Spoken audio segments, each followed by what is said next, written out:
પૂર્ણપણે ન્યાય નહીં આપી શકશો. કથામાં પ્રવેશ કરીએ. કાલે આપણે ઉપમન્યુનું આખ્યાન સાંભળ્યું.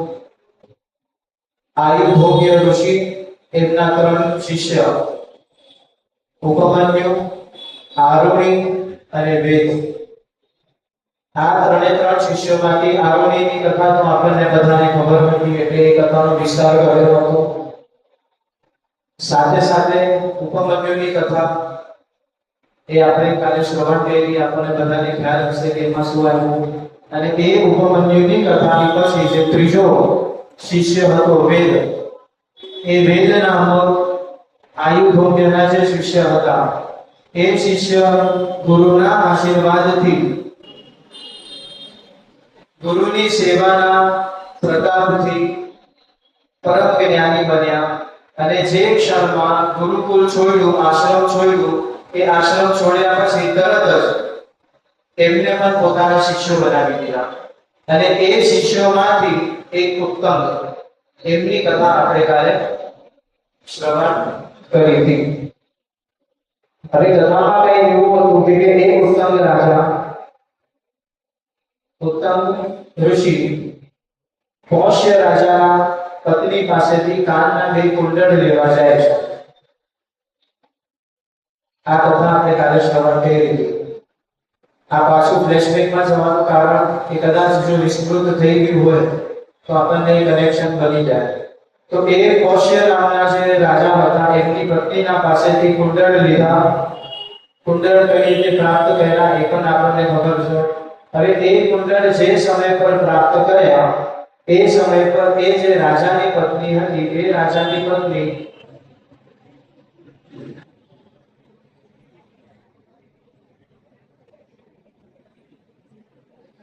એ જે રાજા હતા, એ રાજાની પત્નીએ આ ઉત્તંગ નામના ઋષિને કુંડળ તો આપ્યા, પણ એ કુંડળ આપવાના સાથે સાથે એક ચેતવણી આપી. અને હવે એ ચેતવણી એવી હતી કે તમે કુંડળ તો લઈને જાઓ, પણ આ કુંડળ પર તક્ષક જે નાગ છે એની પણ દ્રષ્ટિ છે. તો એ શક્યતા બને છે કે જે સમય પર તમે આ કુંડળ લઈને જતા હશો તો તમને વચ્ચે રસ્તા પર એ તક્ષક નાગ મળશે. બન્યું એવું કે કાનના કુંડળ લઈને નીકળે છે આ ઋષિ. જે સમય પર આ પૌષ્ય નામના રાજાના દરબારમાંથી નીકળે છે, એ જ સમય પર એ રાજાએ એમને ઉભા રાખ્યા. અને ઉભા રાખીને પછી એ રાજા કહે છે કે તમે કોના શિષ્ય છો એ મને ખબર છે, અને એ વેદ કેટલા જ્ઞાની છે એ પણ ખબર છે, અને એ વેદના શિષ્ય તમે છો તો મને એટલો વિશ્વાસ છે તમારા પર કે તમે પણ કેટલા જ્ઞાની હશો. તો આજે મારી એક ઈચ્છા છે કે તમે ઘરે આવ્યા છો તો તમે મારા પિતૃઓના ઉદ્ધાર માટે થઈને એક શ્રાદ્ધ કર્મ કરી દો. અને એ શ્રાદ્ધ કર્મ કર્યા બાદ તમે અહીંથી રજા લેજો. હવે ઉતાવળ હતી ઉત્તમ રાજાને, ઉત્તમ ઋષિને શેની? તો સાંજ પેલા કાનના કુંડળ આવતા હતા. હવે અહીંયા આ રાજાએ કીધું, શું કીધું કે શ્રાદ્ધ કર્મ કરો. હવે શ્રાદ્ધ કર્મથી શું 2-3 કલાક નીકળી જાય, એ શક્ય હતું નહીં. એટલે અહીંયા આ ઋષિએ કીધું કે શ્રાદ્ધ કર્મ તો નહીં, પણ તમારા પિતૃઓના ઉદ્ધાર માટે થઈને હું અહીંયા બ્રાહ્મણ ભોજન કરી દઈશ, તમે જલ્દીથી જલ્દી ભોજનની તૈયારી કરાવડાવો. અહીંયા રાજા ભોજનની તૈયારી કરાવડાવે છે, ભોજન પીરસાવડાવ્યું, આસન પથરાવડાવ્યા. એ આસન પર બેસીને આ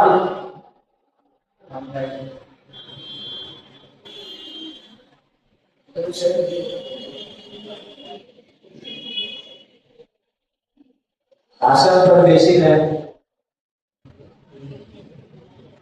અહીંયા ઉત્તમ ઋષિએ થાળ ગ્રહણ કરવાનો શરૂઆત કર્યો. હવે જે સમય પર એમની નજર ભોજન પર જાય છે, એ જ સમય પર ભોજનમાં વાળ દેખાય છે. શું દેખાય એમને ભોજનમાં? વાળ. હવે એ ભોજનની થાળીમાં વાળ જોઈને એમને ગુસ્સો આવે. જો આ બધી કથાઓ આમ જોવા જઈએ તો કદાચ આપણી કોઈ કામની નથી, પણ આમાંથી શું પ્રાપ્ત કરવું છે એ કદાચ આપણે બધા એટલા તો બુદ્ધિમાન છે કે આપણે પ્રાપ્ત કરી દઈશું. તો જે સમય પર વાળ જોયું એ સમય પર વાળ જોયા બાદ એમને એ ઋષિએ રાજાને શ્રાપ આપ્યો. તો શું શ્રાપ આપ્યો કે તને આ વાળ આ મારી થાળીમાં દેખાતો નથી, જેથી તે આ વાળવાળી થાળી વાળવાળું ભોજન તને આપ્યું, તો આજ પછી તું આંધળો થઈ જઈશ. એ સમય પર એ રાજાએ એક વાત વિવાદ કરે છે કે બે થાળ મારા હાથે તમને પીરસ્યો છે, એમાં વાળ નહોતો, તમે ખોટું બોલો છો, અને તમે ખોટું બોલો છો એના કરકે હું તમને શ્રાપ આપું છું કે તમે સંતાનહીન થઈ જશો. પાછી અહીંયા વાદ વિવાદ થયા, અને એ વાદ વિવાદ થયા પછી એ નિષ્કર્ષ નીકળ્યો કે હકીકતમાં વાળ હતો. હવે વાળ હતો, રાજાએ માફી માંગી, અને ઋષિ અહીંયા કહે છે કે હવે એક આપણે કામ કરીએ કે બંને સાચા છે, અહીંયા કોઈ ખોટું નહોતું, તો એના ચાલતા કોઈ પણ શ્રાપનો અસર કોઈને પણ થશે નહીં. પણ મૂળ મુદ્દો અહીંયા એ છે કે આખા મહાભારતમાં મેં તો આખી વાંચી નથી, પણ જેટલા પર્વો સુધી હું પહોંચી શક્યો છું એટલા પર્વોમાં 3 એવી કથાઓની ઉલ્લેખ આવી છે કે અગર જો થાળમાં ભોજનમાં આપણે જે જમવાનું જમતા હોઈએ એમાં અગર જો વાળ આવી જાય ને તો એ ભોજન ગ્રહણ કરવું નહીં. એ પાપ ભોજન કહેવાય, એ રાક્ષસી ભોજન કહેવાય. એટલા માટે થઈને એ ઋષિ ઉગ્ર થઈ ગયા હતા. તો ટૂંકમાં અહીંયા શ્રાપ આપ્યા, અને શ્રાપ બંને પછી પાછા નિષ્ફળ થઈ ગયા. હવે એ ઉત્તમ ઋષિ જે હતા એ બહાર જાય છે, અને જે સમય પર એ બે કાનના કુંડળ લઈને નીકળે છે તો એ જ સમય પર એ ઋષિના પાછળ એક નાગા બાબા એમનો પીછો કરતો હોય છે. હવે એ જોવે છે એટલે એ સમય પર ધ્યાન આવી ગયું કે આ બીજું કોઈ નહીં, આ તક્ષક જ છે. પણ બન્યું એવું કે સંધ્યાનો સમય થતો હતો, અને હવે આ સંધ્યાના સમય પર બે કર્તવ્યો એના મગજમાં હતા. સૌથી પહેલું તો ગુરુ માતાને આ કાનના કુંડળ પહોંચાડવા. કેમ? કારણ કે સંધ્યા પછી એ ગુરુ માતાને બ્રાહ્મણ ભોજન કરાવવાનું છે, અને એમની એવી ઈચ્છા છે કે આજ સાંજે હું આ કુંડળ પહેરીને બ્રાહ્મણ ભોજન કરાવડાવું. એક તો આ, અને બીજી વસ્તુ કે સંધ્યાનો સમય થઈ ગયો છે, મારે શૌચાદિ કર્મ કરીને સ્વચ્છ થઈને સંધ્યા કરવી જોઈએ. તો તરત જલાશય મળે છે, નદી કિનારે ઊભો રહે છે, કાનના કુંડળ મૂકે છે, અને કાનના કુંડળ મૂકીને સ્નાન આદિ કર્મ કરીને એ સંધ્યા કર્મ કરવા બેસે છે. અને જે સમય પર સંધ્યા કરવા બેસે છે એ સમય પર ત્યાંથી તક્ષક આવ્યા અને કાનના કુંડળ લઈને ક્યાં ગયા? તો એમ કીધું કે ધરતીનો ગર્ભ ફાડીને અંદર પાતાળ લોકમાં આ તક્ષક નાગ ગયા હતા. જોજો આ યાત્રા કેટલી મોટી છે. પ્રશ્ન કેટલો નાનો છે કે સર્પ યજ્ઞ કેમ કર્યો, હજી સુધી એનો જવાબ જ ચાલે છે. કથાઓમાંથી કથા અંદર એક પછી એક આવતી જ રહેશે. ક્યારેક કંટાળો પણ આવી જાય, પણ આપણે એ જવાબ સુધી પહોંચવું છે. તો સંધ્યા આદિ કર્મ પતાવ્યા, સંધ્યા પતાવ્યા પછી જે માર્ગથી તક્ષક પાતાળ લોકમાં ગયા હતા એ જ માર્ગ ઇન્દ્રના વજ્રથી ખોદીને પૃથ્વીના ગર્ભના અંદર આ ઉત્તમ ઋષિ વયા ગયા. ક્યાં વયા ગયા? તો પાતાળ લોકમાં વયા ગયા. હવે જે સમય પર એ પાતાળ લોકમાં વયા ગયા એ સમય પર આખું, અગર જો આપણે એનો વિસ્તાર કરશું તો કદાચ અડધો કલાક એમાં જ ગયો હશે, પણ એ સમય પર આખા પાતાળ લોકનો બહુ વિસ્તારપૂર્વક વર્ણન કર્યું છે કે પાતાળ લોક કઈ રીતનું દેખાય છે. હવે એ વિસ્તાર કરવાનો ખરેખર સમય નથી, કારણ કે વિસ્તાર બહુ મોટો છે. એમાં કેટલા નગરો છે, એ નગરોના અંદર હર એક નગર માટે થઈ ગયા પ્રવેશ માટે એક હજારો દ્વાર છે, અને એના અંદર કયા વનસ્પતિઓની પ્રાપ્તિ થાય છે, કઈ કઈ નદીઓ છે પાતાળ લોકમાં, એ બધું વિસ્તારપૂર્વક આપણને બધાને અંદર દર્શન કરાવડાવ્યા છે. પણ આપણે એને સ્પર્શ કરીને આગળ નીકળશું તો કહ્યું શું અહીંયા કે જે સમય પર પાતાળ લોકમાં વયા ગયા એ સમય પર એને અહીંયા કીધું છે કે અનેકો મંદિર દેખાયા. એ મંદિરોના અંદર જ્યારે પ્રવેશ કરે છે ત્યારે બે સ્ત્રી દેખાઈ ગયા. આપણે નગરના દર્શન નથી કર્યા, સીધા મૂળ જે કથા હતી એમાં જ પ્રવેશ કર્યો કે બે સ્ત્રી દેખાઈ ગયા. હવે એ બે સ્ત્રી ઊનના વસ્ત્ર બનાવતી. આ વસ્તુ આપણે કહીએ છીએ. આ જોવા માટે પાતળ લોક થઈ જવાય.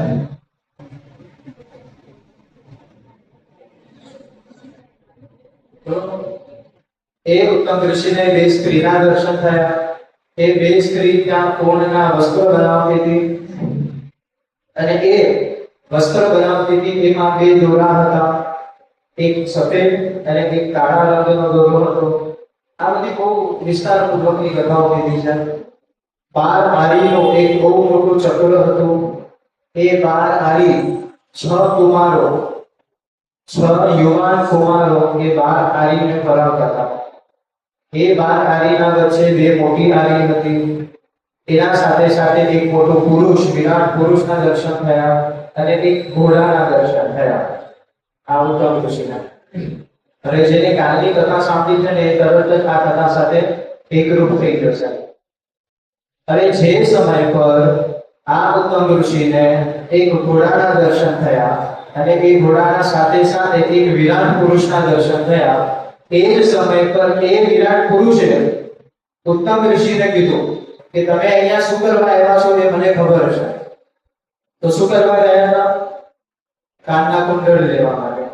એ જ સમય પર એ વિરાટ પુરુષે એ ઉત્તમ ઋષિને એમ કીધું કે તમે એક કામ કરો, આ જે ઘોડો દેખાય છે ને એ ઘોડાની પૂંછ ઊંચી કરીને એની ગુદામાં ફૂંક મારો. ઉત્તમ ઋષિ કે આવા દુષ્કૃત્ય હું ના કરું.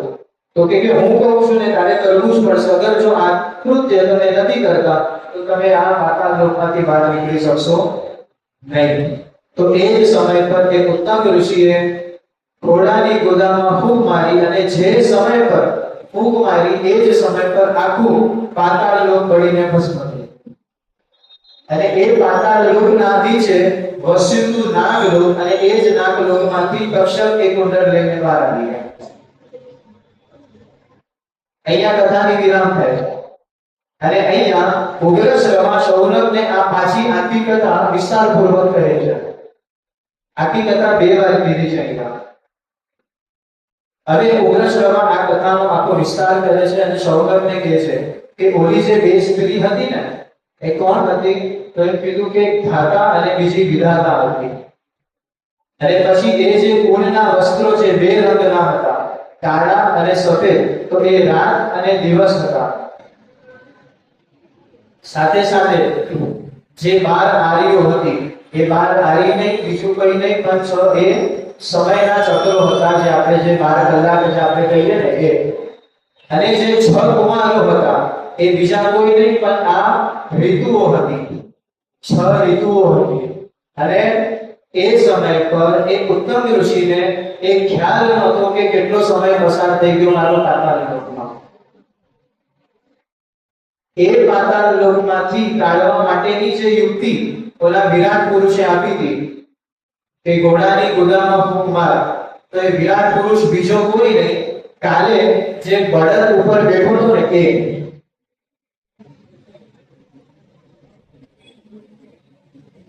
હવે એ જે ઘોડો હતો એ ઘોડો કોણ હતો? તો અગ્નિ હતી. જે સમય પર એને ફૂંક માર્યું એ અગ્નિ હજી વિરાટ સ્વરૂપમાં થઈ અને આખું પાતાળ લોક બળીને ભસ્મ થઈ ગયું. હવે મજાની વાત એ છે કે અહીંયા શૌનક ઉગ્રશ્રવાને એક પ્રશ્ન પૂછે છે કે આ ઉત્તમ ઋષિ એ નાગની કે સર્પની કોઈ વિદ્યા જાણતા નહોતા. તે છતાં પણ એ પાતાળ લોકમાં ગયા, નાગલોકમાં ગયા, સર્પો સાથે નાગો સાથે યુદ્ધ કર્યું. તો એમને એ સર્પો અને નાગોનું વિષ ચડ્યું શું કરવાનું? ત્યારે ઉગ્રશ્રવા અહીંયા પ્રશ્ન જવાબ આપે છે કે જે ઓલો વિરાટ પુરુષ હતો એ વિરાટ પુરુષે જે બળદનું મળમૂત્ર ખાવાનું કીધું હતું ને એ મળમૂત્રને પણ ઔષધિ હતી. અને એ જ ઔષધિના કારણથી આ ઉત્તમ ઋષિને કાંઈ થયું નહીં અને એ ઉત્તમ ઋષિ એ નાગલોકમાંથી પાતાળ લોકમાંથી આવે કુંડળ બહાર લાવી શક્યા. આ કૃપા કોની? એના ગુરુની. વિચારો, એક ગુરુનો આશીર્વાદ, હાથ કે કૃપા આપણા માટે હોય તો સમયમાં પણ એ શક્તિ નથી કે આપણને પરાજિત કરી શકે. આ બધી કથાઓમાંથી ઘણી બધી વસ્તુઓ શીખવાની છે. આ કથા જેટલી છે ને એમાંથી માત્ર 10% જ કથા મેં તમને કીધી છે. બાકી ઘણી બધી વિસ્તાર છે. એના એક એક શબ્દો, એક એક જે બંનેના વચ્ચેના સંવાદો છે, એ સંવાદોના જે એક એક શબ્દો આપણે સાંભળશું ને ત્યારે એક એક શબ્દોમાંથી જ્ઞાન આપણને મળી શકે છે. પણ એટલો સમય નથી તો કરવું શું? તો ટૂંકમાં કહેવાનો ભાવ એટલો કે આ ઉત્તમ ઋષિ પાતાળ લોકમાં ગુરુની કૃપાથી, ગુરુ પત્ની, ગુરુ માતાના માટે થઈને આ કાનના 2 કુંડળ લઈ આવ્યા. ચલો હવે લઈ આવ્યા તો ઠીક, કુંડળ આપી પણ દીધા. હવે એ આપ્યા પછી થયું એવું કે કુંડળ આપ્યા બાદ હવે વસ્તુ આ ધ્યાનથી શ્રવણ કરજો કે જે સમય પર કુંડળ આપ્યું, કુંડળ આપ્યા બાદ આ જે ઉત્તમ ઋષિ હતા એ જન્મેજય પાસે ગયા. હવે આપણે જવાબના નજદીક પહોંચશું. ઉત્તમ ઋષિ કોના પાસે ગયા? જન્મેજય પાસે ગયા. અને એ જન્મેજયને ઉત્તમ ઋષિને કીધું કે તમે નગરના રાજા તો ખરા, બધી વાત સાચી, સારા છો, નગરજનો માટે બધા જ સારા કાર્યો તમે કર્યા છે. જે બધા જ કાર્યો કરવા જોઈએ કદાચ એ કર્યા છે, પણ જે મુખ્ય કાર્ય કરવું જોઈએ ને એ કાર્ય તમે હજી કર્યું નથી. એટલે મારી દૃષ્ટિમાં તમે સારા રાજા કહેવાઓ નહીં. હવે રાજાને પણ ધરડાવી નાખે એવા ઋષિ આપણા ઇતિહાસમાં હતા. તો કીધું કે બધા જ કાર્યો કરવા જેવા તમે કદાચિત કર્યા હશે, પણ જે મુખ્ય કાર્ય જે કરવાનું હતું એ કાર્ય તમે કર્યું નથી. તો ત્યાં ઉત્તમ રાજા પૂછે છે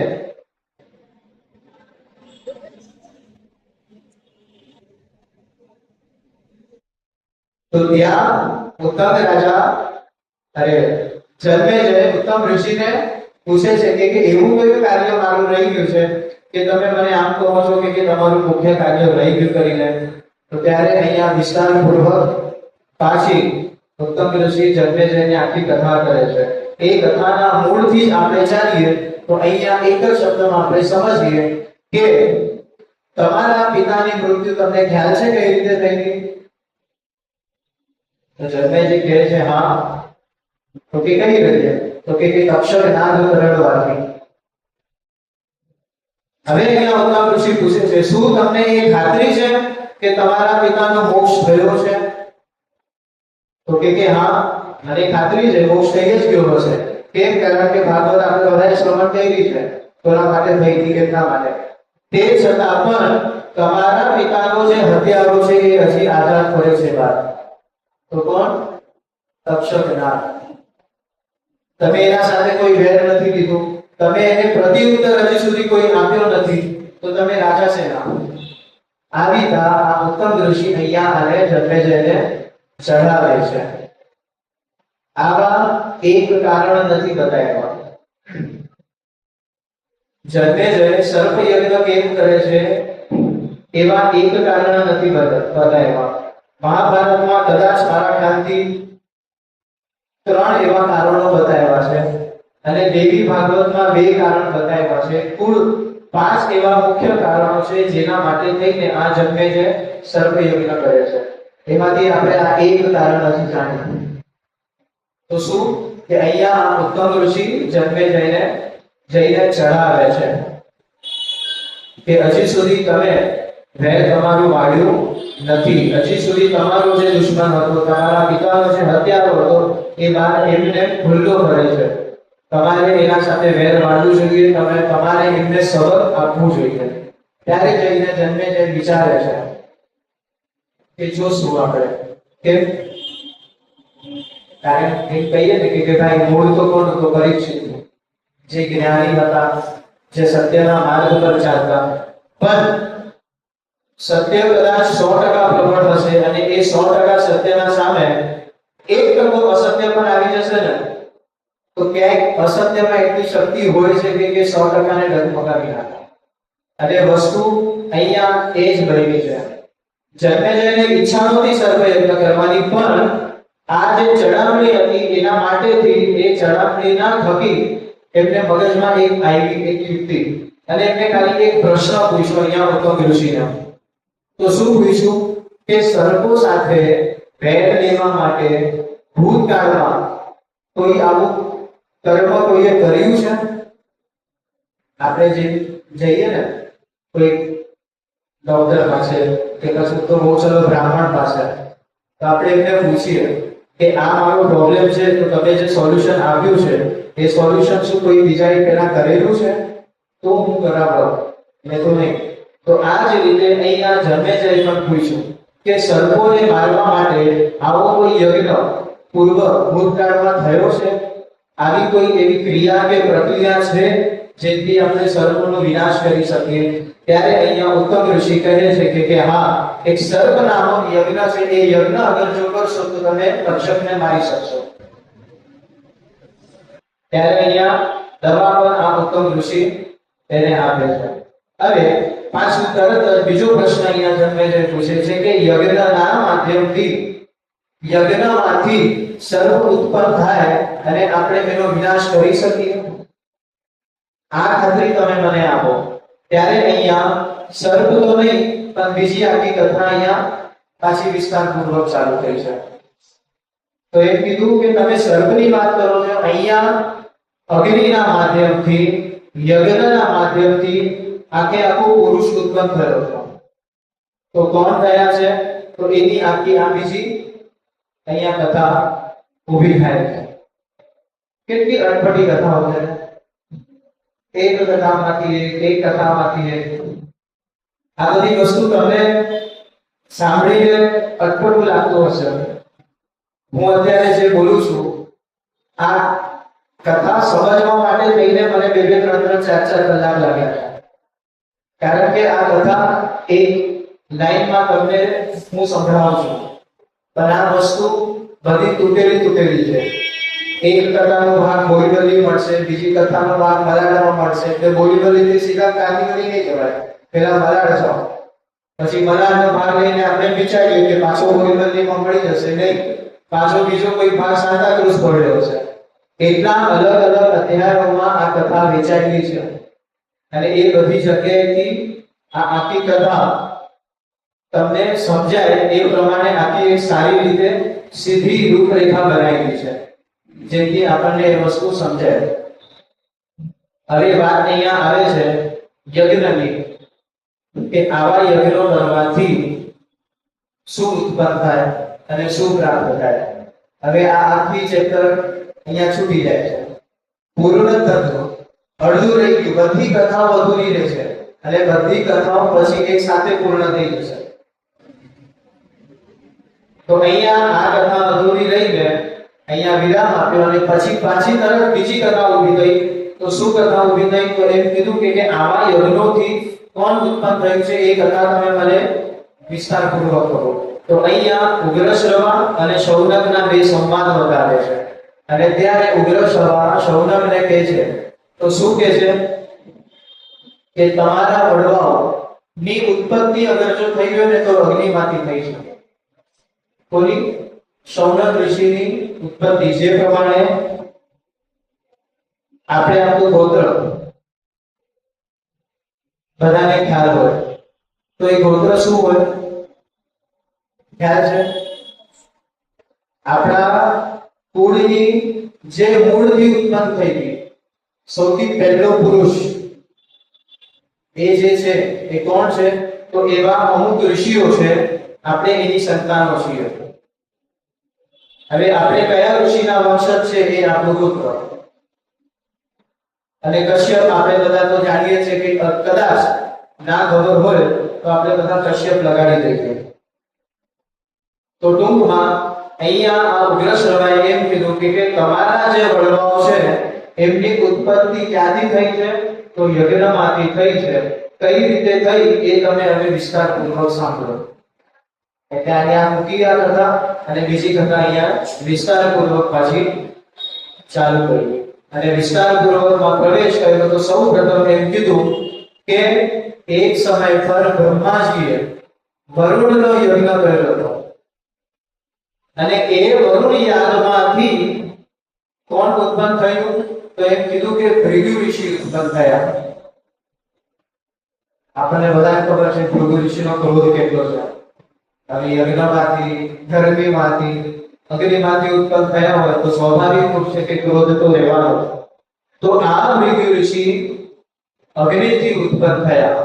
હવે અહીંયા આખો વંશવેલો આપ્યો છે ભૃગુ ઋષિથી શૌનક ઋષિ સુધી. તો એમ કીધું કે સૌ પ્રથમ ભૃગુ ઋષિ, એ ભૃગુના લગ્ન થયા પુલોમા સાથે. એમના સંતાનનું નામ બતાવ્યું પ્રમતિ. ભાર્ગવ, ભાર્ગવના સંતાનનું નામ બતાવ્યું પ્રમતિ. એમના લગ્ન થયા ધૃતાજી સાથે. પ્રમતિ અને ધૃતાજીથી થયા રૂરુ. રૂરુના લગ્ન થયા પ્રમદવરા સાથે. અને એ રૂરુ અને પ્રમદવરાના સંતાન એટલે કે શુનક. અને એ શુનકના સંતાન એટલે કે તમે શૌનક. બધું પરથી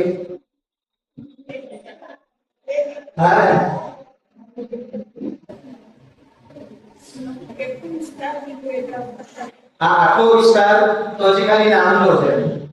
હજી તો આની કથાઓ બાકી છે કે ભૃગુ ઋષિ ઉત્પન્ન થયા, એમના લગ્ન પુલોમા સાથે કેવી રીતે થયા. હવે ભૃગુ અને પુલોમાંથી ભાર્ગવ કઈ રીતે ઉત્પન્ન થયા, ભાર્ગવ ઋષિ અને એમને કન્યા એટલે સુકન્યા, એમના લગ્ન કઈ રીતે થયા.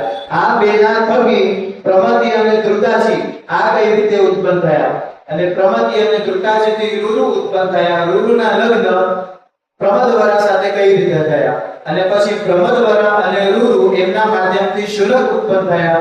એ શુનકના માધ્યમથી શૌનક કઈ રીતે ઉત્પન્ન થયા. બધી કથા શૌનકને અહીંયા ઉગ્રસર વાક્ય છે.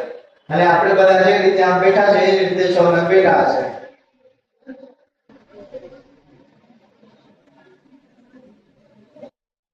હે ના, આ કથા શૌનકના વંશવેલાની હતી એટલે એમને ઇન્ટરેસ્ટ હતો. જે પ્રમાણે આપણા બાપ દાદા, આપણા પપ્પા, આપણા દાદાઓની કથા કે એમના દાદા, એમના પપ્પાઓની કથા કે તો આપણને કેટલો ઇન્ટરેસ્ટ આવે. હા, દાદા આવા હતા, આવી રૂમમાં રહેતા હતા, આવું કરતા હતા. પછી બે વસ્તુમાં ઇન્ટરેસ્ટ આવે એટલે બે પ્રશ્નો આપણે જ વધારે આપીએ. હે ને, કે શું કામ કરતા હતા, કઈ કઈ રીતે કરતા હતા, એમના લગ્ન કઈ રીતે થયા, લવ મેરેજ થયા કે અરેન્જ મેરેજ થયા. આપણે જ પૂછીએ ને, ક્યારે પૂછીએ? જ્યારે ઇન્ટરેસ્ટ આવે ત્યારે. તો એ પ્રમાણે કદાચ આપણા વંશવેલાની કથા નથી એટલે આપણને ઇન્ટરેસ્ટ નહીં આવતો હશે, પણ એ સમય પર શૌનક ઋષિને ઇન્ટરેસ્ટ આવ્યો અને એમને આ કથા ઉગ્રશ્રવાને કીધું કે તમે વિસ્તારપૂર્વક મને કહો. એટલે ઉગ્રશ્રવાએ વિસ્તાર કર્યો. સાંભળવો છે?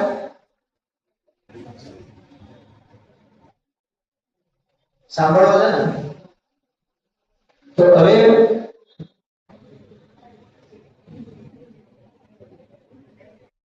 આપણે મૂળની વાત કરીએ, જે ભૃગુ ઋષિ હતા. હવે આ ભૃગુ ઋષિના લગ્ન પુલોમા સાથે થયા. કઈ રીતે થયા આપણે એમાં પડતું નથી. જે સમય પર લગ્ન થયા, લગ્નના થોડાક સમય બાદ બન્યું એવું કે ઘરે એ પુલોમા હતા. ભૃગુ ઋષિ પુલોમાને કહે છે કે આજથી તમારે આશ્રમનું ધ્યાન રાખવું છે. હું અમુક કાર્યો કરવા માટે આશ્રમથી, નગરથી બહાર જાઉં છું.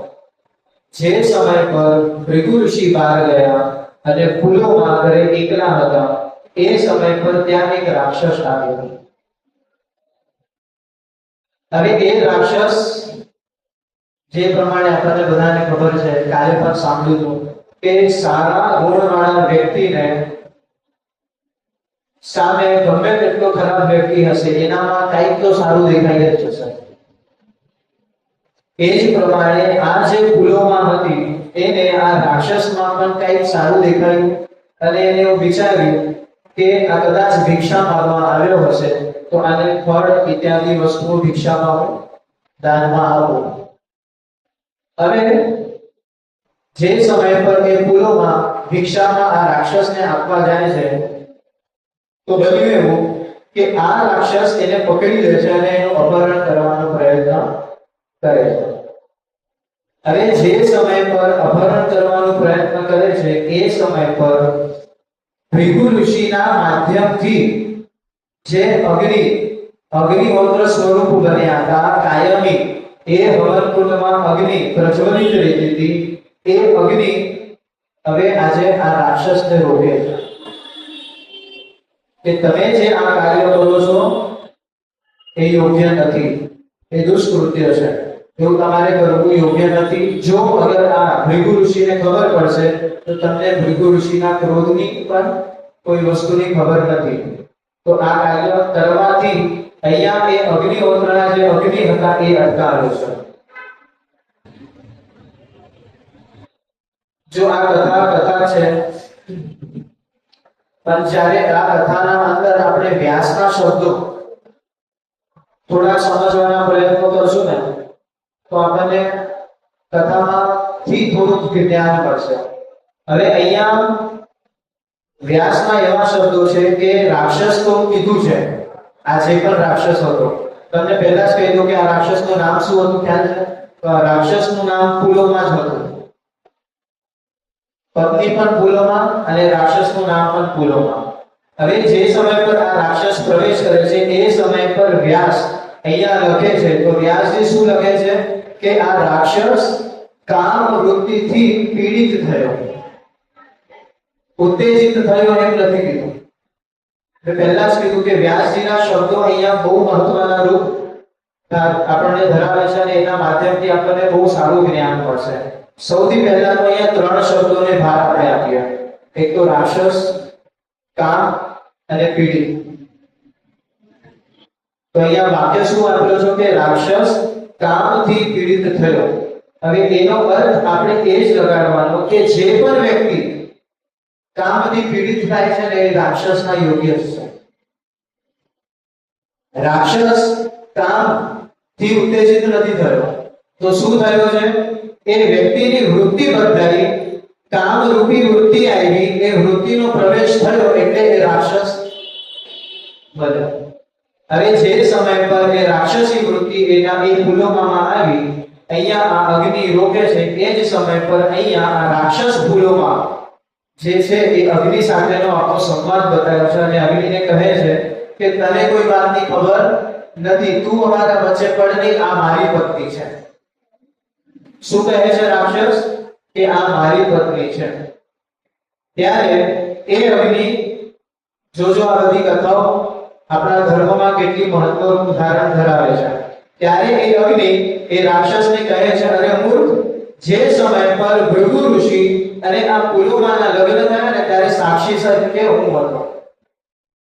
વિચારો, આપણે અગ્નિના સાક્ષીએ લગ્ન કેમ કરીએ છીએ?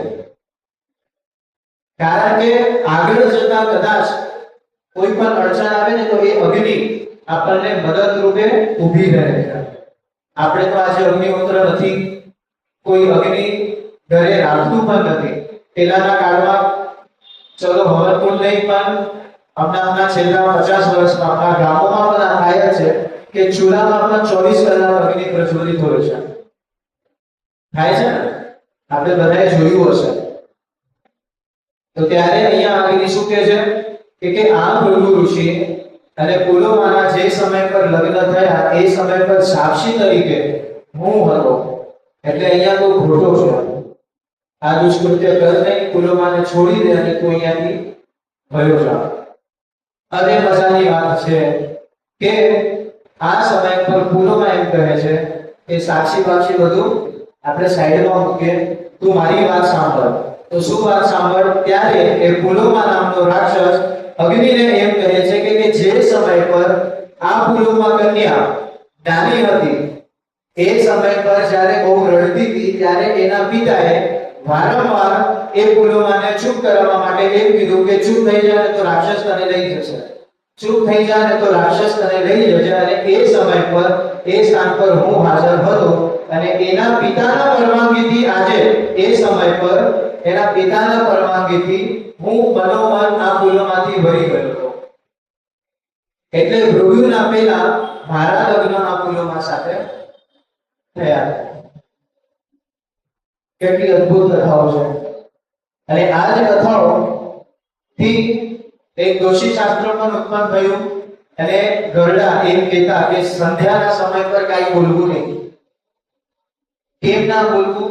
તો એમ કીધું છે કે સંધ્યાના સમય પર 60,000 વાલકીલ્યો ઋષિઓ ભ્રમણ કરતા હોય, બહાર ફરવા નીકળ્યા. અને એ શું કરે? તો કોઈના પણ શબ્દો સાંભળે ને એટલે એમને એક જ આવડે, તથાસ્તુ આપી દેવું, તથાસ્તુ આપી દેવું. અને એ વાલકુલ્યોના ઋષિના લાગતા સંધ્યાના સમય પર આપણે કાંઈ પણ બોલીએ ને તો એની આશંકા 90% બને છે કે એ વસ્તુ સાચી થાય. એટલા માટે કીધું છે સંધ્યાના સમય પર કોઈના માટેની અહિત ના બોલવું. આપણે નબળા છીએ કે આપણા પર નબળી વિચારધારા મનમાં રાખવી નહીં. કેમ? કારણ કે કદાચ આવી રીતે એ વસ્તુ સત્ય થઈ શકે છે. તો જે રીતે એ પુલોમાના પિતાએ એને માત્ર ડરાવી ધમકાવીને ચૂપ કરાવવા માટે કીધું કે ચૂપ થઈ જા ને તો રાક્ષસ તને આવીને લઈ જશે, ચૂપ થઈ જા ને તો રાક્ષસ તને આવીને લઈ જશે. એ જ સમય પર એ રાક્ષસ આ પુલોમાંથી મનથી વળી છૂટ્યો હતો. એ સમય પર આ રાક્ષસે અગ્નિને કીધું, હવે આ મારી કથા તે સાંભળી દીધી ને, હવે બોલ કોણ સત્ય. હવે આ અગ્નિ અહીંયા અસમંજસમાં પડી ગયા કે આ કથા જે છે, આ જે ઘટના થઈ છે, આ જે રાક્ષસ કે છે એ પણ સાચી છે અને મારી સાક્ષીએ જે ભૃગુ અને પુલોમાના લગ્ન થયા છે એ પણ સાચા છે. હવે મારે કરવું તો શું કરવું? હવે જે સમય પર આ અસમંજસમાં હતા એ સમય પર આ પુલોમા નામનો રાક્ષસ પુલોમા નામની કન્યાને વરાહનું રૂપ ધારણ કરીને અપહરણ કરીને લઈ ગયા. હવે એ લઈ ગયા એ સમય પર આ પુલોમા નામની કન્યા ગર્ભવતી હતા. હવે જે સમય પર લઈ ગયા એ સમય પર છોડવાના માટે જે પ્રયત્નો કર્યા હતા એ બળથી એ જ જગ્યા પર પ્રસવ થઈ ગયો. અને એ જે પ્રસવ થયો એ પ્રસવમાંથી ભાર્ગવ ઋષિ ઉત્પન્ન થયા. અને આ બધી ઘટના ઘટ્યા પછી અહીંયા આ પુલોમા નામની સ્ત્રી જે હતી, જે ભાર્ગવની માતા બની ગઈ હતી, એ અહીંયા એક સાઈડ પર બેસીને રુદન કરે છે, રડે છે.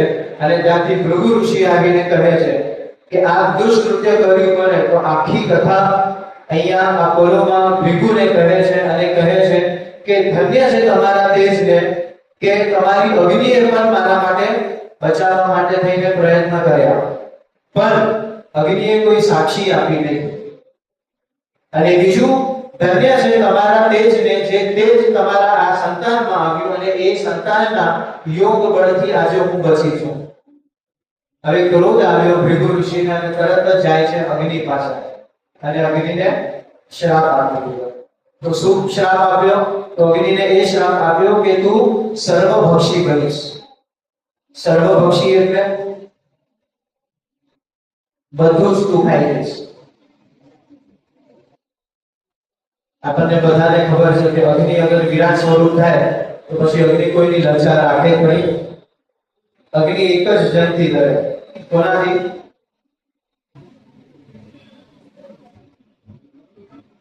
અગ્નિ કોનાથી ડરે? પાણીથી. પાણીને સંસ્કૃતમાં વરુણ કહેવાય અને એ વરુણ અગ્નિના પિતા છે, એટલા માટે ડરે. અને કદાચ હું તો કહું કળિયુગની ભાષામાં કે અગર ના પણ ડરતા હોય તો એ મર્યાદા તો રાખવી જ પડે. તો ટૂંકમાં અહીંયા આ ભૃગુ ઋષિ આવીને અગ્નિને શ્રાપ આપ્યો છે કે તું સર્વભક્ષી બનીશ. આખા વિશ્વમાં તું બધું જ ભક્ષણ કરતો રહીશ. હવે આ સમાચાર બ્રહ્માને મળ્યા એટલે બ્રહ્મા અહીંયા આવીને કહે છે કે આ વસ્તુ યોગ્ય નથી. તો કેમ? કારણ કે વિશ્વની ઉત્પત્તિનું માત્ર એક કારણ તો અગ્નિ, વિશ્વનું લયનું એકમાત્ર કારણ તો અગ્નિ. અગ્નિ પૂજિત છે, પૂજાય છે. હવે એ જ અગ્નિ અગર જો સર્વભક્ષી બની જશે ને તો થોડાક જ સમયમાં આ આખા ભૂમંડળનો નાશ થઈ જશે. તો આ તમે જે શ્રાપ આપ્યો છે એ શ્રાપ પાછો લો. અને એ શ્રાપ પાછો લેતા નથી, પણ નિયતિ કુદરતની સામે કોઈ આવે નહીં. બ્રહ્માજી અહીંયા અગ્નિ પર પ્રસન્ન થયા છે. તો શું કરવા પ્રસન્ન થયા? તો એમ કીધું કે એટલીસ્ટ એમને પ્રયત્ન તો કર્યો એ સ્ત્રીને બચાવવા માટે. તો આ પ્રયત્ન રૂપી તમે જે પ્રયત્ન કર્યો છે એના માટે થઈને હું તમને વરદાન આપું છું. તો શું વરદાન આપ્યો? તો એમ કીધું કે અગ્નિના જેટલા પણ સ્વરૂપો છે એમાંથી માત્ર એક જ સ્વરૂપ સર્વભક્ષી બનશે. તો કયો સ્વરૂપ? તો એમ કીધું કે રવ્યાદ નામનો જે અગ્નિ છે એ સ્વરૂપ સર્વભક્ષી બનશે. તમને ખબર અગ્નિ કેટલા પ્રકારની હોય?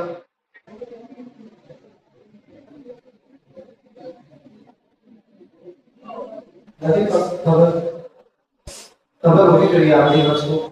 આપણા ઘરે જે સમય પર બ્રાહ્મણો હવન કરાવવા માટે આવે, કદાચ ધ્યાન ગયું હોય તો એ હવનમાં અગ્નિ પ્રજ્વલિત કરે બહેનો. હવન કુંડના અગ્નિ ભાગ પર અગ્નિને રાખવામાં આવે. દર્ભની સળીથી એ અગ્નિમાંથી અગ્નિ બહાર કાઢીને એ અગ્નિ નૈઋત્ય ખૂણામાં મૂકવામાં આવે અને પછી એ અગ્નિમાં આપણે આહુતિ આપીએ. તો એ અગ્નિ એક અગ્નિ બહાર કાઢે છે. તો એ કયો અગ્નિ? તો આ દ્રવ્યાદ નામનો જે સર્વભક્ષી છે, જે અગ્નિને શ્રાપ મળ્યો છે, એ અગ્નિને આ બ્રાહ્મણો બહાર કાઢી દે છે. અગ્નિ એક નહીં પણ એમ કહેવાય કે અગ્નિ 49 પ્રકારની અગ્નિ છે. એક પ્રકારની અગ્નિ આપણા પેટમાં છે, જઠરા અગ્નિ. આપણે જે સ્મશાનમાં ચિતાને બાળીએ ને એ કઈ અગ્નિ? તો એક રવ્યાદ અગ્નિ. અને એવા અગ્નિની આપણને હવનમાં કોઈ જરૂર ના હોય એટલા માટે થઈને એ અગ્નિનો જે એક સ્વરૂપ છે ને એ બહાર કાઢી દેવામાં આવે છે. આપણે જે દીવો કરીએ એ પણ અલગ અગ્નિ છે. બધા જ અગ્નિઓના નામ બતાવ્યા છે. લગ્ન થાય ત્યારે યોજક નામનો અગ્નિ આવે, વાસ્તુ થાય ત્યારે બલવર્ધક નામનો અગ્નિ આવે. હર પૂજામાં, હર ક્રિયામાં અલગ અલગ નામના અગ્નિ હોય. એટલું મુખ્ય આ અગ્નિ આપણા ધર્મમાં બતાવી છે. તો એવી રીતે અહીંયા આ બ્રહ્માજી અને અગ્નિના વચ્ચે સંવાદ હતો અને બ્રહ્માએ વરદાન આપ્યું કે તારા બધા સ્વરૂપોમાંથી એક જ સ્વરૂપ સર્વભક્ષી બનશે અને બીજા બધા સ્વરૂપ પૂજનીય રહેશે. અગ્નિ માટે થઈને આના અંદર પણ ઘણી બધી વસ્તુઓ બતાવી છે અને આપણને પણ બધી વસ્તુઓ ખબર જ છે કે અને સાયન્સ પણ આ વસ્તુ માન્ય કરે છે કે જે પણ વસ્તુ આપણે જોઈએ છે એ બધી જ વસ્તુઓમાં અગ્નિ છે. આ કપડું છે ને એમાં પણ અગ્નિ છે, આ માઇક છે એમાં પણ અગ્નિ છે, અહીંયા બધા જે ફેન્સ બનાવ્યા છે લાકડાના એમાં એ અગ્નિ છે, સિમેન્ટ છે એમાં પણ અગ્નિ છે. કોઈ એવી વસ્તુ નથી જેમાં અગ્નિ નથી. અહીંયા સુધી કીધું છે કે વાયુમાં પણ અગ્નિ છે, જળમાં પણ અગ્નિ છે. આપણે અગ્નિ મંથન કરીએ, લાકડાથી લાકડાનું ઘર્ષણ થાય, અગ્નિ આવે છે. બે પથરા ઘસો એમાંથી અગ્નિ આવે છે. સાયન્સ એમ કહે છે કે જે વસ્તુને અગ્નિ સ્પર્શ કરે અને એ બળી જાય ને એટલે સમજવું કે એમાં અગ્નિ છે. કારણ કે અગ્નિ એ જ તત્વને બાળી શકે જેમાં અગ્નિ તત્વ છે. આ કેટલું બધું જ્ઞાન આપણા પાસે આપણા શાસ્ત્રોમાં પડ્યું છે.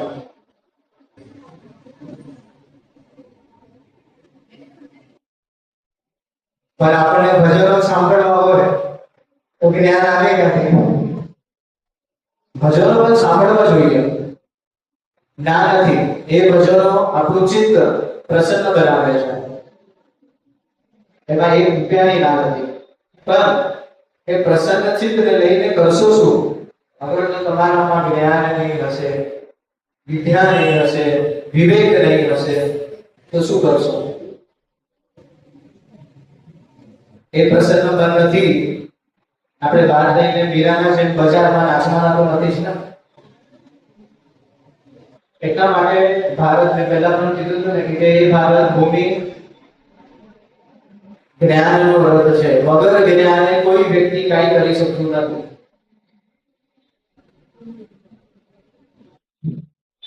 તમે એટલું સમજી લો, આજે વગર ચાંદા આવ્યો હતો, ચાલુ કરવાનું કહેતી ભૂલી ગયો હતો, અહીંયા આવીને ચાંદો લીધો, તો આમ ચંદનમાં આંગળી નાખીને આમ કરવું પડશે ને, એના માટે પણ જ્ઞાન જોઈશે.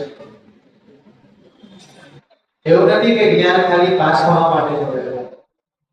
હું તો એમ કહું કે આંખ બંધ કરીને તો છોડો, પણ આંખ ખુલ્લી રાખીને રસ્તા પર ચાલવું ને, એના માટે પણ જ્ઞાન આપણને જોવે છે.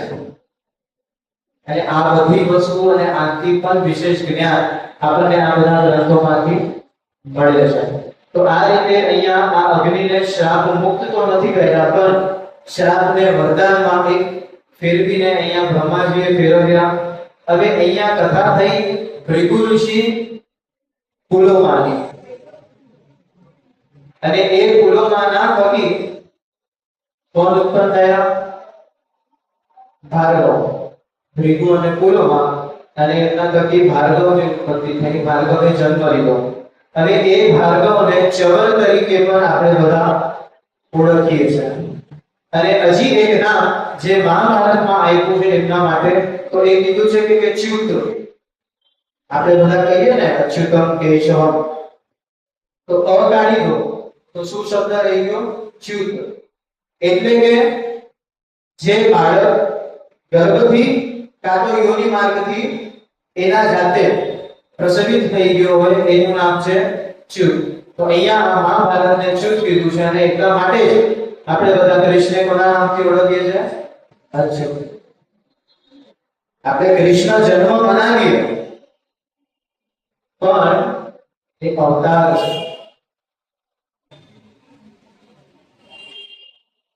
એટલા માટે લઈને એમને અચ્યુત કહેવામાં આવે છે. કેટલી નાની વસ્તુ છે. વર્ષોથી આપણે કૃષ્ણને અચ્યુત તરીકે ઓળખીએ છીએ, પણ એના પાછળનું જે આ ફિલોસોફી છે કે કદાચ સંસ્કૃતના વ્યાકરણના આધારથી એનું જે કારણ છે કે એમને અચ્યુત કેમ કહેવામાં આવે છે, એ આજે ખબર પડી આ મહાભારતમાં માટેલું. આપણે બધા જ કૃષ્ણ જન્મ મનાવીએ છીએ. એક પ્રશ્ન પૂછીશ તમને બધાને કે કૃષ્ણનો જન્મ થયો છે કે કૃષ્ણનો અવતાર થયો છે?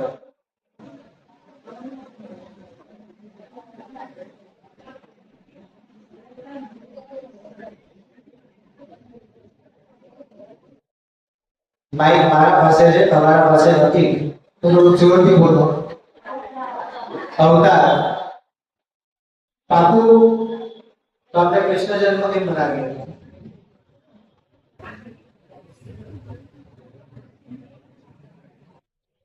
જો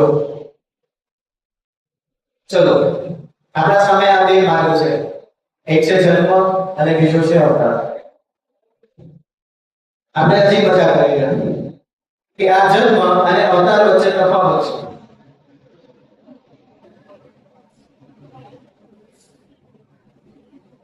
આ તફાવત અગર જો આપણને ખબર પડી જશે, પછી આમ આપણને આવડતું હોય તો આપણે નાનપણમાં કે કામ મારું છે ટીચર મને આવડે છે, મને આવડે છે, એ રીતે કરશો તમે બધા.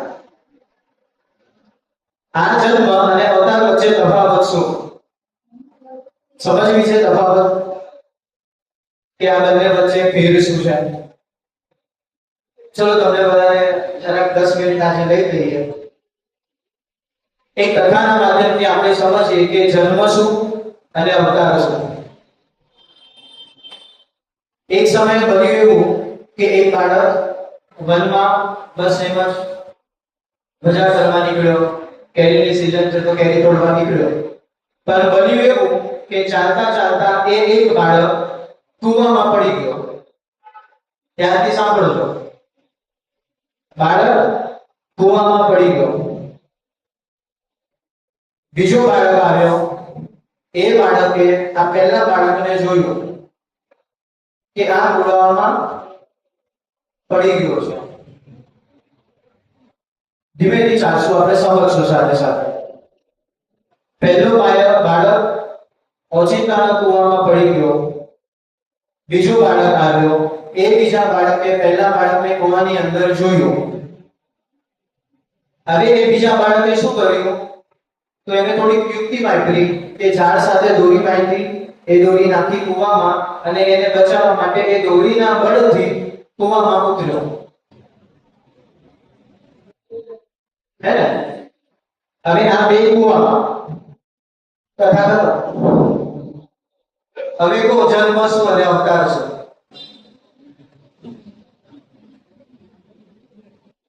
સમજાયું કઈ? નથી સમજાયું. શું? બચાવ્યું. પહેલો જે બાળક હતો એ ઓચિંતાનો પડી ગયો. કયા સમય પર પડવાનો છે એને કોઈ ભાન હતું નહીં. પડ્યા પછી બહાર કઈ રીતે આવવું એ પણ એના પાસે ઉપાય તૈયાર હતો નહીં. પણ જે આ બીજો બાળક હતો એ કૂવામાં પડવાની પહેલા કૂવામાંથી બહાર આવવાની તૈયારી એની હતી. હવે જે આ પહેલો બાળક પડ્યો ને એ જન્મ એટલે આપણા હાથમાં હોય નહીં કે કયા માતાના ગર્ભથી આપણે જન્મ લેવો છે, કયા રાષ્ટ્રમાં જન્મ લેવો છે, કયા શરીરમાં જન્મ લેવો છે, અને જન્મ લીધા પછી મૃત્યુ કઈ રીતે આપણું થશે અને પાછો હું કઈ રીતે આવીશ. આ બધી વસ્તુ અનિશ્ચિત હોય, એ આપણા હાથમાં ના હોય. એનો જન્મ કહેવાય. અને અવતાર એટલે શું? અવતાર એટલે કોઈ એક વ્યક્તિ છે, કોઈ એક એવો તત્વ છે જે એના જન્મના પહેલા એ વિચારી શકે છે, એ નિર્ણય લઈ શકે છે કે હું ક્યાં જન્મીશ. આ નિર્ણય કોનો હતો? કૃષ્ણનો હતો, રામનો હતો. અને જન્મ લીધા પછી કઈ કઈ વસ્તુ કર્યા પછી મારે પાછો કઈ રીતે આવવું છે બહાર કૂવાની, એ પ્રયોજન પણ જન્મના પહેલા જ તૈયાર હોય, એને અવતાર કહેવાય. એટલા માટે કૃષ્ણ અવતાર છે, રામ એ અવતાર છે. કારણ કે એ જે તત્વ હતું, કોનું હતું? એમના જન્મના પહેલાનું જે આદિ તત્વ છે, જેને આપણે વિષ્ણુ કે નારાયણના રૂપથી ઓળખીએ છીએ, એ આદિ તત્વના માધ્યમથી એમને એ નિશ્ચય કર્યો કે હું આ માતાના ગર્ભમાં જન્મીશ, આ રીતે જન્મીશ, જન્મ્યા પછી રડીશ, બધાને સતાવીશ, બધું કરીશ, અને કર્યા પછી પાછો માત્ર અંગૂઠામાં બાણ મારવાનું એક નિમિત્ત બનશે અને હું પાછો કૂવાની બહાર નીકળી જઈશ. સમજાયું જન્મ અને અવતાર શું? હવે આવી બધી વસ્તુઓ ઘરે જઈને બધાને કહેજો.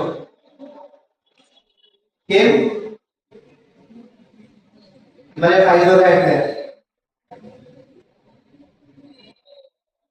જેથી આવી નાની નાની સામાન્ય વસ્તુઓ આપણને ખબર પડે અને આપણા થકી કે બીજા 2 4 10 જણાને એ વસ્તુ ખબર પડે.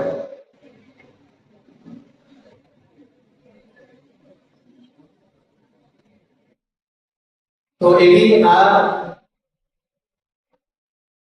કથા આપણે શ્રવણ કરી. અને એના પછી હજી એક આગળ અહીંયા કથા કહે છે ઉગ્રશ્રવા. તો કોની કથા કહે છે? તો એમ કહેવાય કે અહીંયા પ્રમતિ અને ધૃતાજી જે આ ભાર્ગવના સંતાન હતા, પ્રમતિ. હવે એ પ્રમતિ અને ધૃતાજી, આ પ્રમતિના સંતાન કોણ? તો રૂરુ. સર્વયજ્ઞનું આયોજન કેમ થયું એ કારણ આપણને ખબર પડી ને. હવે આપણે બીજા કારણ તરફ જઈએ છીએ. આવતી 10 મિનિટમાં આપણે બીજું કારણ આપણે એવું સમજી લેશું. તો આ બીજું શું કારણ છે કે સર્પયજ્ઞનું આયોજન કેમ થયું? તો આ રૂરુ છે. આ કથા આપણે સાંભળીએ.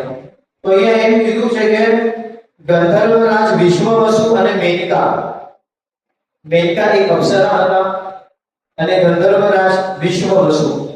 આ વિશ્વવસુ અને મેનકાથી એક સંતાનની ઉત્પત્તિ થઈ, જે કન્યા હતી, અને એ કન્યાનું નામ પ્રમદવરા પાડવામાં આવ્યું. પણ કારણ ખબર નથી. પણ આ પ્રમદવરાને એમ કીધું કે સ્થૂલકેશ નામના ઋષિના આશ્રમની બહાર એના માતા પિતાએ મૂકી દીધા. અને એનો બધો ઉછેર, આ પ્રમદવરાનો ટોટલી ઉછેર આ આશ્રમમાં થયો. કોના આશ્રમમાં? સ્થૂલકેશ નામના એક ઋષિ હતા, એના આશ્રમમાં એનો ઉછેર થયો. ધીમે ધીમે અહીંયા કન્યા મોટી થાય છે. કન્યાનું નામ પ્રમદવરા. અને એક જ સાથે એના સાથે સાથે અહીંયા જે રૂરુ છે એ પણ મોટો થાય છે. હવે બન્યું એવું કે રૂરુ એના મિત્રો સાથે રમવા નીકળે છે, એની નજર આ પ્રમદવરા પર પડે છે અને એને પ્રમદવરા ગમી જાય છે. હવે એને મનોમન નક્કી કર્યું કે મારે વિવાહ આ પ્રમદવરા સાથે કરવા છે. એટલે એ રૂરુ એના મિત્રોને કહે છે કે તમે મારા પિતાને જઈને કહો કે મારે લગ્ન પ્રમદવરા સાથે કરવા છે, જેથી મારા પિતા સ્થૂલકેશ જે ઋષિ હતા એ ઋષિના આશ્રમમાં જઈને મારા માટે થઈને એ પ્રમદવરાનો હાથ માંગે.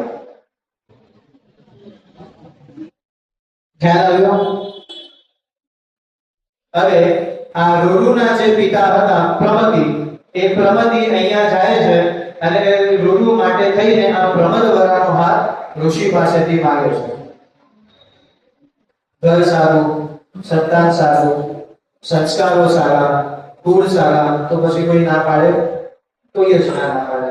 તો અહીંયા આ ઋષિ મુનિએ પ્રમદવરાના વિવાહ રૂરુ સાથે કરવા માટે થઈને હા પાડી અને આ પ્રમદવરાનો હાથ આ રૂરુ નામના ઋષિના હાથમાં આપી દીધો.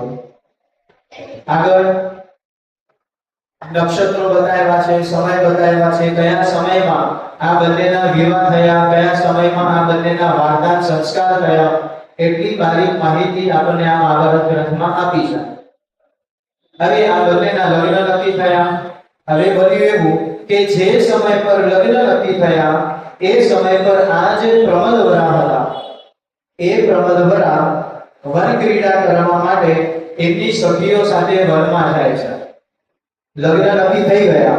લગ્ન નક્કી થયા પછી પ્રમદવરા એમની સખીઓ સાથે વન ક્રીડા કરવા માટે વનમાં જાય છે અને વન ક્રીડા કરતા કરતા રમતા રમતા આ પ્રમદવરાનો પગ સર્પ ઉપર પડી ગયો અને એ સર્પે આ પ્રમદવરાને ડંખ માર્યો. જોજો આપણે આ બીજા કારણની ધીમે ધીમે નજીક જઈએ છીએ. હવે જે સમય પર એ સર્પે પ્રમદવરાને ડંખ માર્યો, એ જે પ્રમદવરાનું જે રૂપ હતું, સૌંદર્ય હતું, જે તેજ હતું, એ પલભરમાં બધું ક્ષીણ થઈ ગયું. આ સમાચાર પહોંચ્યા રૂરુ પાસે. રૂરુ એને જોવા આવે છે, જોઈને દુઃખી થાય છે. દુઃખી થયા પછી આ રૂરુ અહીંયા અમુક સંકલ્પો લે છે. તો શું સંકલ્પ લે છે? એમ કહે છે કે મેં સાચા મનથી, અગર જો ઈશ્વરનું ધ્યાન ક્યારે પણ કર્યું હોય ને તો આ પ્રમદવરા આજે જીવતી થઈ જાય.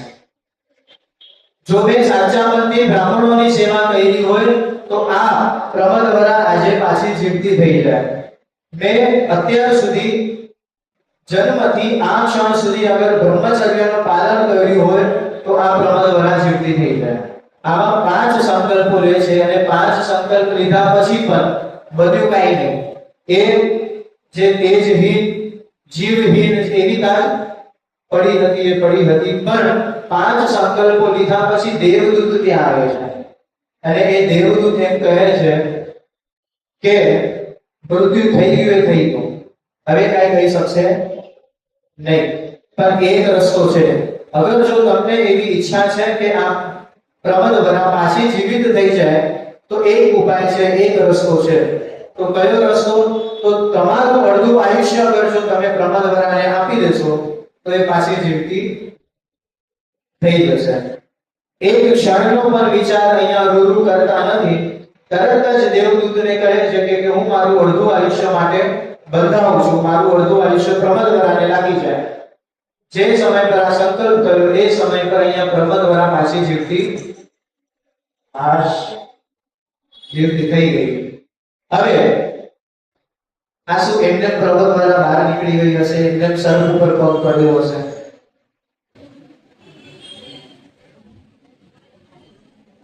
આ વિશ્વમાં એમને કાઈ થતું નથી. કાઈ એટલે કાઈ પણ થતું નથી. તમે કોઈ પાસે રૂપિયો પણ અગર જો બાકી રહી ગયો ને, તમે ધારશો કે અરે યાર ઓલા વ્યક્તિને 1 રૂપિયો આપવાનો બાકી છે, કાલે માર્કેટ જઈને આપી આવીશ. યાદ હશે તે છતાં ભૂલાઈ જશે.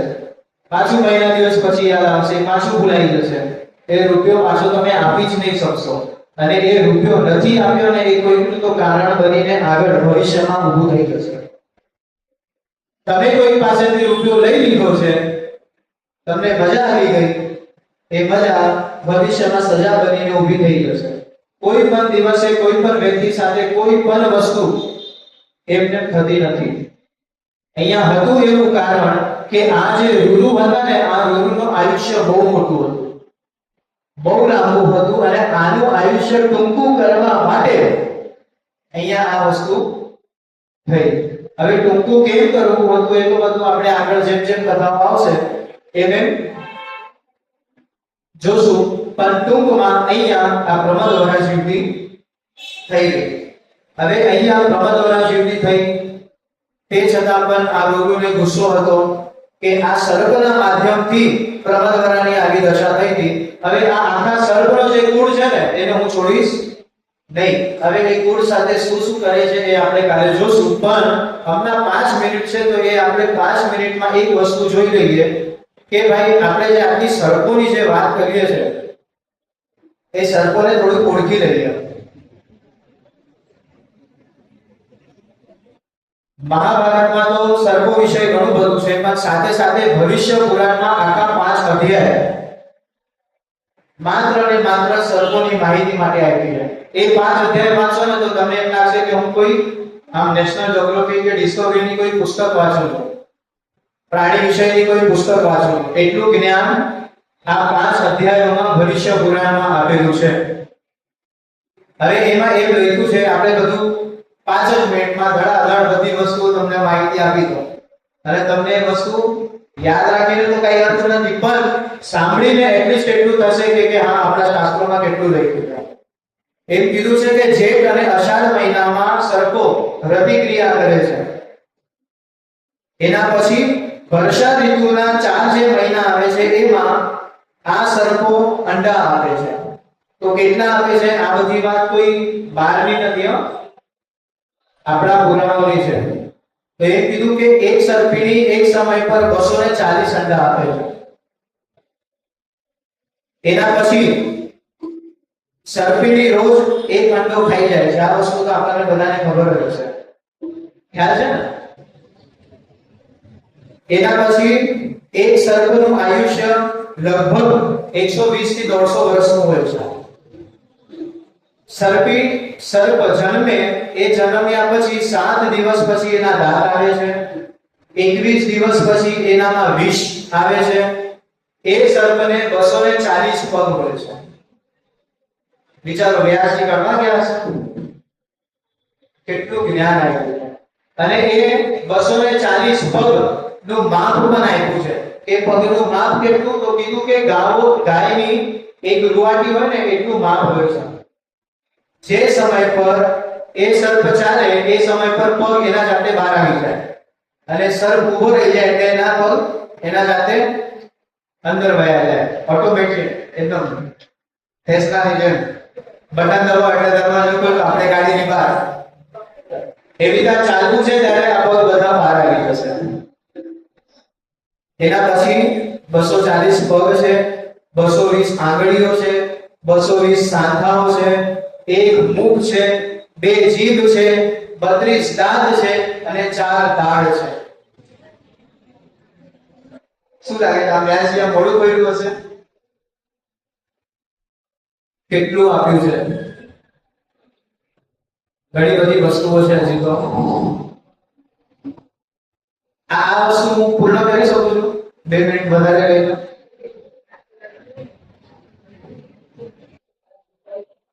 તો ટૂંકમાં અહીંયા આ સર્પનું આ રીતનું વિવરણ આપ્યું છે. આ 4 જે દાઢ છે એ દાઢનું નામ પણ આપ્યું છે. વિચારો, દાઢ જે આપણા જે 4 દાઢ હોય એવી રીતે સર્પને દાઢ હોય. આપણને અહીંયા દાઢ હોય, સર્પને આગળની ભાગમાં દાઢ હોય. એ 4 દાઢના નામ આપ્યા છે. પહેલો જે દાઢ છે એનું નામ છે મકરી, કરાલી, યમદૂતી અને કાલરાત્રી. આ 4 પ્રકારના દાઢ છે. અને હવે સર્પ કયા પ્રકારની મનુષ્યને કરડે, કે એને ડર લાગ્યો તો ને કરડી ગયો, કે શું થયું તું ને એ કરડી ગયો, એના 8 લક્ષણો બતાવ્યા છે. હવે એ 8 લક્ષણ આપણે કાલે જોઈશું.